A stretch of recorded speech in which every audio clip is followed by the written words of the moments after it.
John and Sarah Johnson were the envy of Willow Creek, successful, charming, and devoted parents to their two children, Emily and Ethan. But behind their perfectly curated facade lay secrets so dark that when they unraveled, they left a town reeling and a family in ruins. The Johnson family of Willow Creek was the epitome of perfection, or so it seemed to everyone who knew them. Their stately colonial home, painted a crisp white with vibrant blue shutters, was the pride of the neighborhood. Every Saturday morning, John Johnson could be seen mowing the impeccably trimmed lawn, while Sarah tended to the vibrant flower beds that framed their driveway. Inside, the home was just as flawless. Walls adorned with family portraits, trophies, and certificates that spoke volumes about their achievements. John, a successful architect, was respected for his skill and dedication. His designs graced many prominent buildings in the city, earning him accolades and admiration. Sarah, a devoted homemaker, was the glue that held everything together. She volunteered at community events, baked for every school fundraiser, and was always the first to lend a helping hand to neighbors in need. Together, they seemed to radiate an effortless charm and unity. Their children, Emily and Ethan, were equally remarkable. 16-year-old Emily was the shining star of Willow Creek High School. She excelled academically, played the piano with a talent beyond her years, and always managed to look effortlessly polished. Ethan, her younger brother, was a bundle of energy and joy. At just 12, he was already making waves as a rising soccer star, with dreams of one day playing professionally. Together, the Johnson family seemed to have it all: success, beauty, and a bond that others envied. Neighbors would often marvel at their seemingly perfect lives. Mrs. Callahan, the elderly woman who lived next door, frequently told friends how lucky she felt to live beside such a wonderful family. She loved hearing the sound of Emily's piano drifting through the air in the evenings and watching Ethan practice his soccer drills in the yard. It was a sight that brought a sense of peace and contentment to those who observed it. But beneath the polished exterior, there were cracks that no one could see. Sarah's friends occasionally noticed her looking tired, her cheerful demeanor faltering for just a moment before she brushed it off with a smile. John sometimes spent late nights in his study, claiming to be working on projects, though his furrowed brow suggested otherwise. Emily's once constant enthusiasm seemed to wane, her laughter less frequent, her smiles more forced.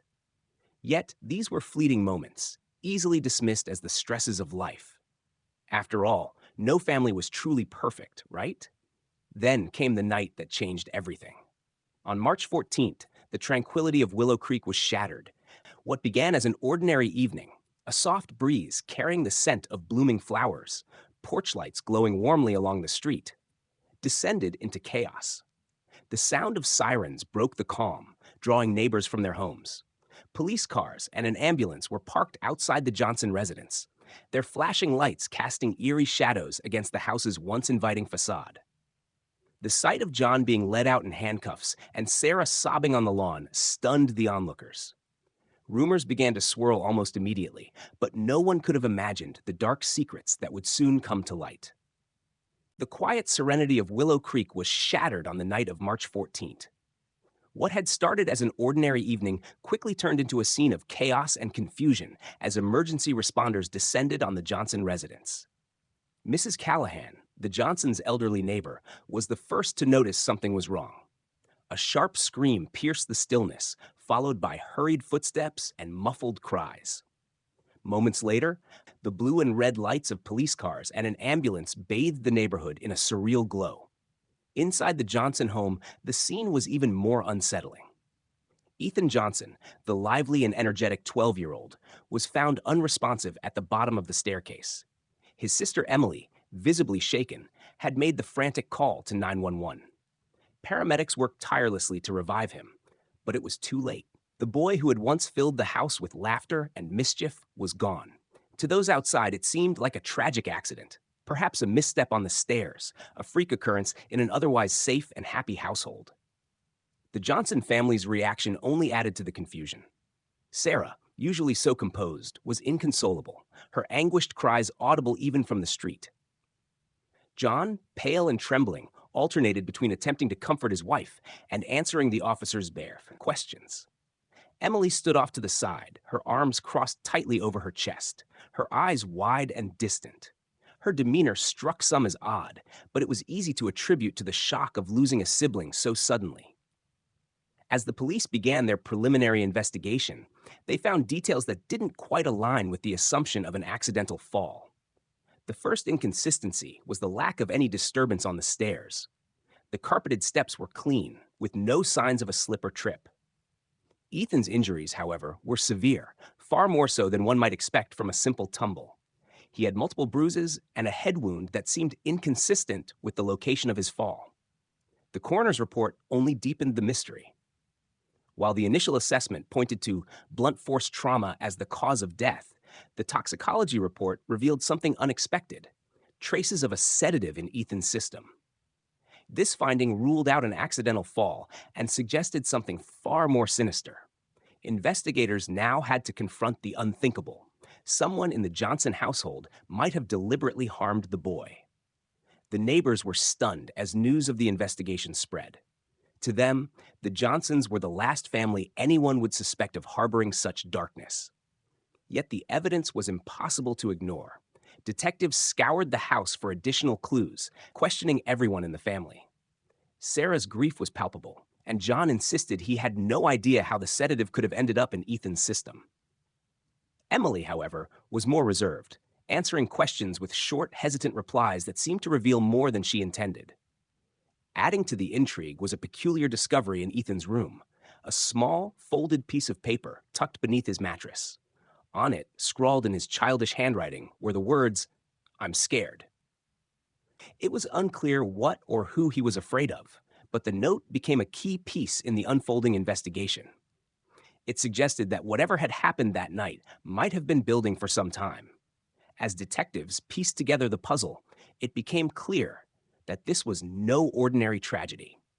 Something dark and deeply hidden was in the Johnson home, and the truth was about to unravel in ways no one could have predicted. As detectives delved deeper into the events surrounding Ethan's death, the perfect image of the Johnson family began to crack. What had seemed like an idyllic household now revealed troubling undercurrents of tension, secrets, and lies. The neighbors, once eager to sing the family's praises, started sharing whispers of things they had noticed but ignored, things that, in hindsight, painted a far less harmonious picture. One of the first revelations came from Sarah's closest friend, who reluctantly admitted that Sarah had confided in her about growing stress at home. The Johnsons were facing significant financial troubles that John had worked hard to conceal. His architecture firm, once thriving, had been struggling for months due to a series of failed projects. Bills were piling up, and the family's once comfortable lifestyle was hanging by a thread. Sarah, overwhelmed by the strain, had noticed John growing distant and irritable, though she had chalked it up to the pressures of work. Emily's friends painted a different picture of the once bright and driven teenager. In recent months, Emily had become withdrawn, her usual enthusiasm replaced by a quiet unease. She had confided in one friend that her parents were arguing more frequently and that she felt caught in the middle. But there was more. Emily had also mentioned feeling unsafe at home, though she never elaborated on what exactly had made her uneasy. Her friends dismissed it at the time, thinking it was typical teenage angst. Now, those offhand remarks carried a chilling weight. The most unsettling discovery came from Emily's bedroom. Hidden at the back of a drawer was a journal, its pages filled with emotional confessions and troubling observations. In one entry, dated weeks before Ethan's death, Emily wrote about a growing sense of dread within the family. She hinted at secrets no one wants to admit and expressed fear for her younger brother. One particularly haunting passage read, "Ethan is too trusting. He doesn't see what's happening, but I do. I don't know how much longer I can stay quiet." Detectives also uncovered irregularities in the family's financial records. Just 2 months before Ethan's death, John had taken out a substantial life insurance policy on both children, citing future educational needs as the reason. To investigators, this was a glaring red flag, especially when paired with the family's dire financial situation. The discovery raised an unthinkable question. Had Ethan been killed for financial gain? As the evidence mounted, suspicion began to turn toward John. His alibi for the night of Ethan's death was shaky, and inconsistencies in his account raised eyebrows. However, there were other details that complicated the narrative. Emily's journal, while damning, also hinted at her own involvement in something larger. Detectives began to wonder if father and daughter might both be hiding critical pieces of the truth. Mrs. Callahan, the neighbor who had always admired the Johnsons, provided another twist. She recalled hearing loud voices coming from the Johnson house late at night on several occasions, though she hadn't thought much of it at the time. Most chillingly, she mentioned seeing Emily sneaking out of the house on the night before Ethan's death, her face pale and her movements hurried. The deeper investigators dug, the more questions arose. The Johnsons' pristine image was completely shattered, replaced by a web of deceit, tension, and hidden motives. What had once seemed like an open and shut case of a tragic accident had become something far darker. As detectives connected the threads, they realized that Ethan's death was not a random act of violence. It was the result of a sinister plan, one that involved more than just one person. The truth was still out there, buried beneath layers of lies, but it was only a matter of time before it came to light. The investigation into Ethan Johnson's death reached a pivotal moment when forensic evidence pointed squarely at John Johnson. DNA found on Ethan's clothing matched John's, and while this could initially be explained as a result of the father trying to help his injured son, further analysis painted a more sinister picture. Investigators found traces of a sedative in Ethan's bloodstream, a discovery that shattered the narrative of an accidental fall. The sedative was identified as one commonly prescribed for anxiety, though no such medication had been listed in Ethan's medical history. The only prescriptions in the household were John's, raising serious questions about how the drug had entered Ethan's system. John maintained his innocence, adamantly denying any involvement in his son's death. He insisted that he had no knowledge of how Ethan might have been drugged and claimed he had only found his son unresponsive on the stairs. But cracks in his story began to show under scrutiny. His timeline of events didn't align with Emily's account, and he couldn't provide a satisfactory explanation for why his fingerprints were found on a glass in Ethan's room that contained traces of the sedative. As suspicions around John intensified, investigators turned their attention to Emily. Her journal had already hinted at her awareness of something amiss in the family, and her behavior in the aftermath of Ethan's death was anything but typical. She grew increasingly withdrawn during questioning, offering vague, often contradictory statements. Detectives uncovered an alarming detail. Emily had been researching topics online related to staging accidents and insurance fraud. The discovery suggested a possible motive beyond simple family tension, financial desperation. Emily's internet searches included terms like how to fake an accident and fast-acting sedatives. When confronted with this evidence, Emily became defensive, claiming she'd been curious after watching a true crime documentary.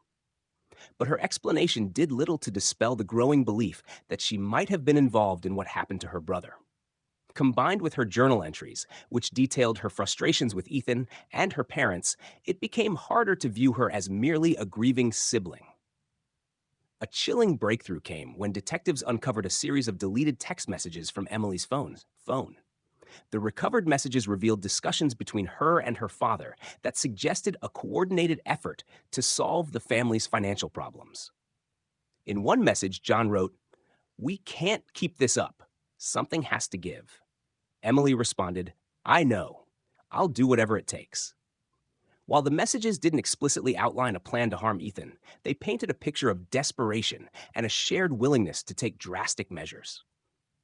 The discovery of these messages reframed the case. What had initially seemed like a single perpetrator's actions now appeared to be a conspiracy involving both father and daughter. Prosecutors began building a case around the theory that John and Emily, driven by financial ruin, had conspired to kill Ethan and claim the insurance payout. The community of Willow Creek was horrified as these revelations came to light. The perfect family they had admired for years was now at the center of a dark and complex tragedy. Forensic evidence, digital footprints, and conflicting alibis all pointed to a calculated plan that had spiraled out of control. But even as the pieces began to fall into place, one question remained. Who was the true mastermind? Investigators were determined to find out, and the Johnson family's secrets were far from fully exposed. The courtroom was packed as the trial of John and Emily Johnson began, drawing national attention for its shocking blend of betrayal, greed, and tragedy. Reporters filled the gallery, while neighbors who once celebrated the Johnson family now came to witness the unraveling of the so-called perfect family. The prosecution wasted no time presenting its case, weaving a damning narrative of a father and daughter who had conspired to murder Ethan Johnson for financial gain. The evidence against John was overwhelming. Forensic specialists testified about the traces of the sedative found in Ethan's bloodstream, matching the prescription John had obtained months earlier. A pharmacist confirmed that John had filled a prescription for the drug, but had claimed it was for his anxiety, a condition he never disclosed to his family. The fingerprints on the glass in Ethan's room and the timeline discrepancies in John's account further solidified his involvement. Prosecutors painted him as the architect of the plan, a man driven by financial ruin to commit the unthinkable. Emily's role in the tragedy was equally scrutinized. The prosecution highlighted her internet searches, her journal entries, and the incriminating text messages exchanged with her father. They argued that Emily, feeling overshadowed by her younger brother and consumed by her own frustrations, had become a willing accomplice in her father's scheme. They suggested she had helped administer the sedative, ensuring Ethan would be unconscious when the fatal fall was staged. In a chilling moment, the prosecution revealed the life insurance policy that John had taken out on both children. The timing of the policy, just weeks before Ethan's death, left little room for doubt about the family's financial desperation. Experts testified that the policy's payout would have been enough to cover the Johnsons' mounting debts and allow them to maintain their lifestyle, providing a clear motive for the crime. The defense, however, attempted to shift blame entirely onto John. Emily's lawyers argued that she was a naive teenager manipulated by her father into participating in his plan. They painted her as a victim, caught between loyalty to her family and the growing tension in her household. While the prosecution portrayed her as a co-conspirator, the defense worked hard to evoke sympathy, describing her as a young girl who had lost her brother and been coerced into silence. The trial reached its emotional peak when Sarah Johnson took the stand. Her testimony was heartbreaking, as she described the gradual unraveling of her family, her growing unease about John's behavior, and her shock at discovering Emily's involvement.